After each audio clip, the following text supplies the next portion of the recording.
Welcome to the Deep Dive. Today we're jumping into Sonic Racing, CrossWorlds. We're going to unpack a really positive review, figure out why people are calling it a potential benchmark for kart racers. Apparently, it's all down to this one kind of game-changing new mechanic. Yeah, it's a crowded genre, right? And what's interesting is they didn't just rely on a gimmick. The core racing itself had to be spot on. The review stresses that. It says the controls are incredibly intuitive, like acceleration, drifting, using items. It all feels really fluid. Okay, that's key. So it avoids that steep learning curve some kart racers have. But you still have those basic strategic choices, right? Yeah. The vehicle types. Exactly. Power, handling, and speed. Each gives you different, advantages depending on the track or your style. Pretty standard stuff, but solid. Right, standard but necessary. Okay, let's get to the main event then, this CrossWorlds mechanic. What exactly is it doing to the typical 3-lap race structure? This is where it gets wild. It fundamentally changes the race halfway through. So on lap 2, boom, you're instantly transported to a completely different course. Hold on. A whole different track. Just swapped in. Yeah, a full separate environment, a distinct track design. Okay, well, that sounds potentially chaotic. Does the review say if it feels like unfair or maybe just confusing for players? No. Constantly adapting like that. Well, they actually noted it's managed surprisingly well. The learning curve isn't too bad, mostly because the final lap snaps you back to the original track. Okay. But that original track has changed. There are structural differences, new paths open up, maybe based on what happened in that CrossWorld lap. Ah, I see. So it's not just random chaos. It links together. Exactly. It forces you to keep adapting, and it massively boosts the replay value. It's not just a one-off trick. That sounds pretty cool, actually. And dynamic. And speaking of dynamic, the amount of content seems huge, too. The review mentioned, 24 main courses? 24 at launch, yeah. Plus another 15 tracks that can pop up as those second-lap CrossWorlds. So potentially 39 different track experiences right from day one. That's a lot. It is. And the review was clear that quantity didn't hurt quality. Course designs are apparently fantastic. Lots of routes, risk-reward shortcuts. And the whole vibe, the energy, they said the soundtrack is, and I quote, generationally great. High praise. Yeah. So, okay, you're racing on these wild tracks. What are you using? Items? Yep, you've got the classic wisps, like from Sonic Colors. Those are back. And there's a new one called the Tornado. Sounds ominous.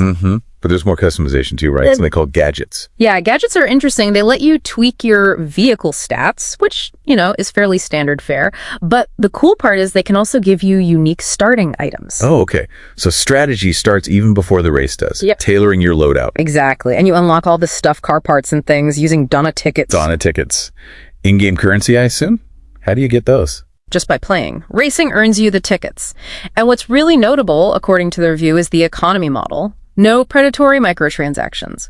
You earn the tickets to unlock parts and also cosmetics by increasing friendship with characters. It seems refreshingly fair. That's a big plus these days. Yeah. Okay, so beyond standard racing, what else is there?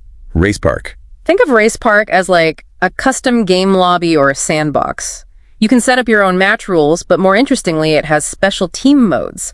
These modes change the objective. It's not just about getting first place anymore. Different team goals, different tactics needed. As variety, keeps things fresh, Right. nice, and technically, online play. Review said it's super smooth, like virtually no lag, which is impressive, and it's got full crossplay, essential for keeping the lobbies full long term. Good.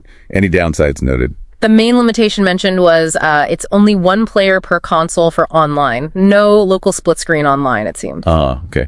A bit of a bummer for couch co-op fans playing online, but crossplay helps balance that maybe. Yeah, and Sega seems committed to the long haul here. They've already outlined a pretty aggressive post-launch plan. We're talking monthly content drops for at least the first year. Monthly? What kind of content?